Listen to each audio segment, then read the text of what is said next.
was Crooks, Thomas Crooks, the shooter? Yeah, we still don't know. Like, it's wild. This kid comes out of nowhere, manages to get on the roof, shoots President Trump, fires 8 shots before anyone even like remotely tries to bother him. Is able to fly a drone there for like 10 or 20 minutes. Did recon multiple times throughout the day. Had an operable IEDs in his car. Had a bomb in his house. And we still know basically nothing about him. It's crazy. So America First Legal, they sued to get his academic records. And turns out he was a really good student. Really good student. I think he got his entire time in high school and college, like maybe 2 C's. I think one was in Spanish and one was in differential equations. And the rest were mostly A's and some B's here and there. So he was like a smart. See, so again, we all know that none of the official narrative from Washington makes any sense. But when you look at what Tucker Carlson has been doing is trying to advance the narrative and ask the important questions. Because let's just kind of take a step back. It's been over a year ago that this event took place, and we know nothing. Nothing. We were promised transparency. We had every single Republican House member and senator, go do their own investigations on this. We had two weeks of FBI news conferences, and then nothing. So what Tucker has done in advancing this narrative and asking these questions is critical, because we can't let Washington and whoever is behind this get away with it, because we know that the Thomas Crooks story makes no sense. In fact, just last week, Tucker Carlson pushed the narrative even further and found all kinds of social media profiles for Thomas Crooks when we were told that there was none, or very little. We were told that there was very little. And what Tucker found is a couple things that are critical, and then we'll get back to this interview. First, Tucker found that Thomas Crooks was initially a Donald Trump fan, but then he went from MAGA to the extreme left. And how do we know that? We actually know that from his YouTube comments and YouTube searches that he was making over the progression of about 3 months. So over the course of 3 months, Thomas Crooks became completely radicalized the other way. And there's only one thing that can do that. It's not some epiphany on Thomas Crooks's part.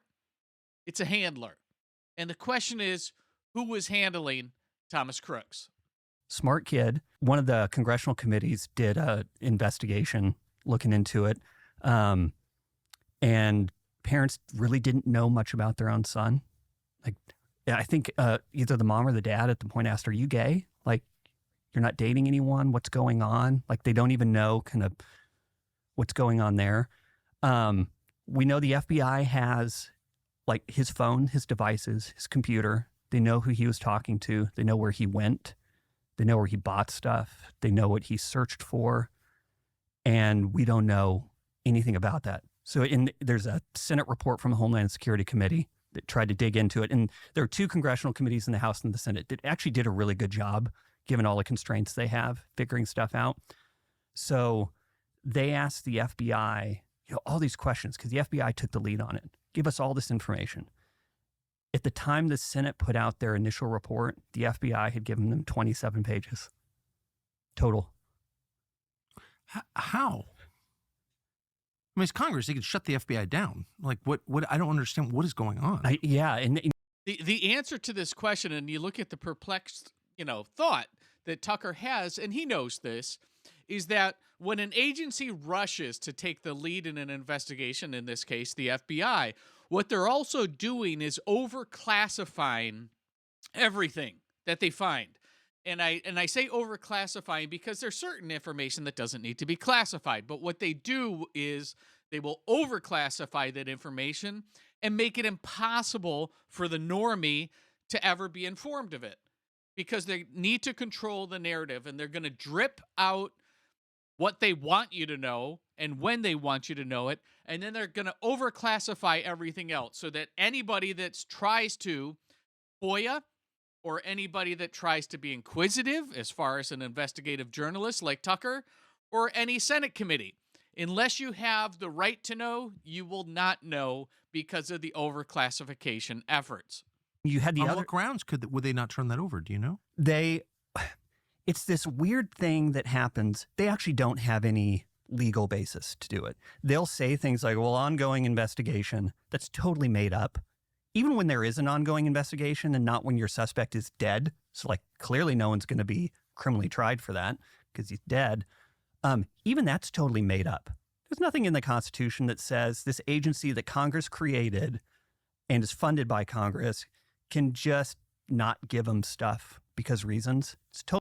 This brings up a critical point as well. Just last week, Kash Patel, the director of the FBI, said that some of the Crooks narrative could not be commented on appropriately because of an ongoing trial. Thomas Crooks is dead.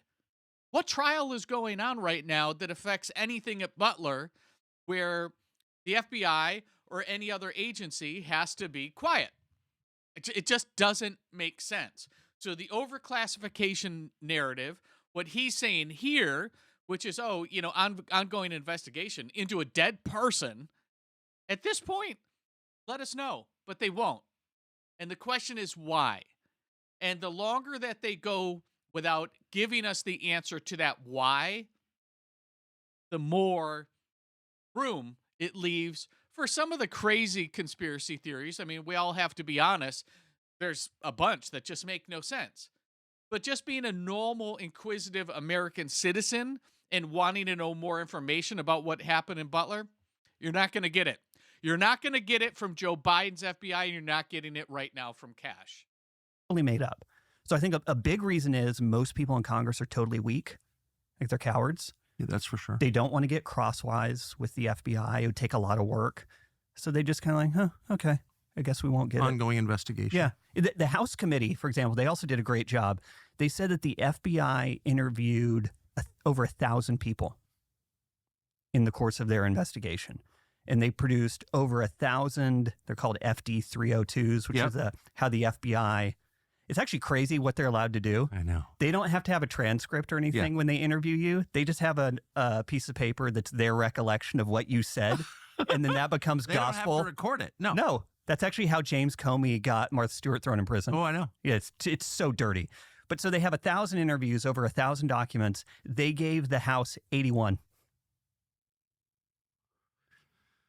So it's just mind blowing. So we don't know like anything about this Crooks guy beyond, I think, like maybe a 15-minute press conference that one of the FBI, I think might have been the FBI guy out of Pittsburgh who runs that office, like 15 minutes of him talking in very vague, like 50,000-foot terms. Again, the FBI promised transparency. They've had 2 weeks just following the Butler event. That's where they were out in front of the microphones. Since then, crickets, which is irresponsible and wrong when it comes to our right as American citizens to know more about Thomas Crooks, so that we as American citizens can be informed of what happened and obviously we have every reason and every interest to not want this to ever happen again. But the FBI is not doing it. And the question is why? And what Tucker Carlson is doing is what, quite frankly, every investigative journalist should do and every news outlet should be doing, which is asking the hard questions and continuing to do those until they get answers. And what we don't have is answers. We have a lot of questions still, but no answers. And interestingly, if you look at what Eric Trump, with his kind of posture, and I love Eric, but the fact is that just after the Butler event, when Biden's people were in charge, Eric was very vocal in saying that he has a lot of questions. But he was recently interviewed just about a month ago, and he kind of downplayed things. And I don't know how to read that. I just don't know how to read that. Does he know something that we don't know and just doesn't want to go there? Is there a narrative or the truth behind Thomas Crooks that we just can't handle as Americans? I don't know. I don't know. This reeks of something further. And incidentally, when you look at the second attempt on Donald Trump that happened in West Palm Beach, that has even more deeper questions that, again, we don't know. And we know that gentleman had deep ties to Ukraine and dark money. We know Thomas Crooks here for Butler had offshore bank accounts and was talking to a number of people offshore. Was one of those a handler? We just don't know. We just don't know. I'm not going to pretend that I know, but the truth of the matter is that somebody knows, and that person or agency who does know doesn't think we need to. Firms about what they knew. Oh, he searched for Joe Biden and Donald Trump. Do you remember that? Yes. How that came out? And that was meant to make it look like, oh, the guy didn't really have any political motives. Did he? I mean, what were his motives? Well, I mean, the base motive was he wanted to kill Donald Trump. Right. Which everyone kind of got lost over. You'd have the talking heads being like, what was his motive? Well, I think he wanted to shoot Trump in the face. Just spitballing here.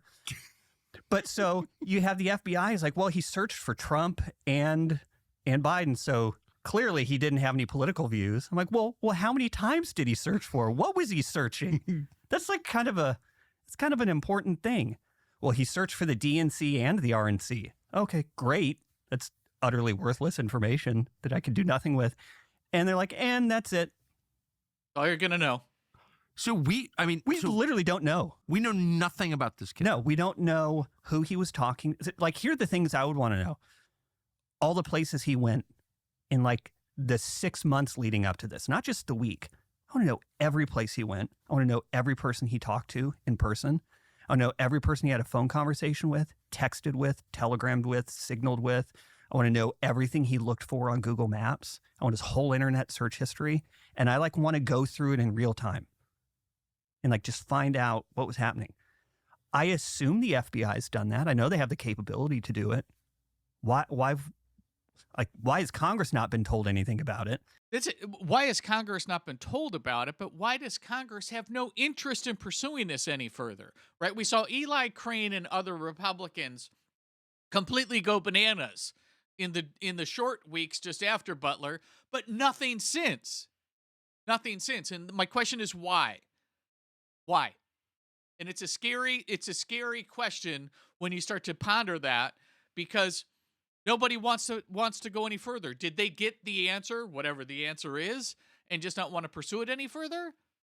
Or did they lose interest? Either answer to either one of those two questions is one that I don't want to know the answer to. I mean, I do, but that's a scary proposition if that's where we are right now. It's just, and so that kind of stuff is why it's impossible for me to look at everything and be like, well, it was just a series of unfortunate accidents. But I mean, the core question in any crime is like, why was it committed? And I mean, it sounds like there's no progress whatsoever. None. Well, that itself is just tells you that the country's in free fall, that it's just so corrupt it can't even carry out the basic functions of government. Right. You're trying to figure out why murderers murder. Right. But like who is he talking to? Was he just alone in his own silo doing all this? Did he do everything on the internet? I don't believe it, because at one point they told us, oh, he had encrypted text messages, some of which were overseas, and they just let that float out there and then never talked about it again. So again, there's somebody that was lost in all of this, and it's critical. Actually, a couple people that are lost in this. The first person is Corey Comperatore and his family. This is the gentleman that was killed in the Butler event, that was going to his first MAGA rally, was thrilled to be able to be in the presence of Donald Trump, and didn't make it home. Corey's family deserves answers.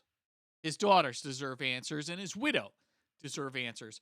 There were also other individuals that were very seriously hurt as well. They deserve the answers.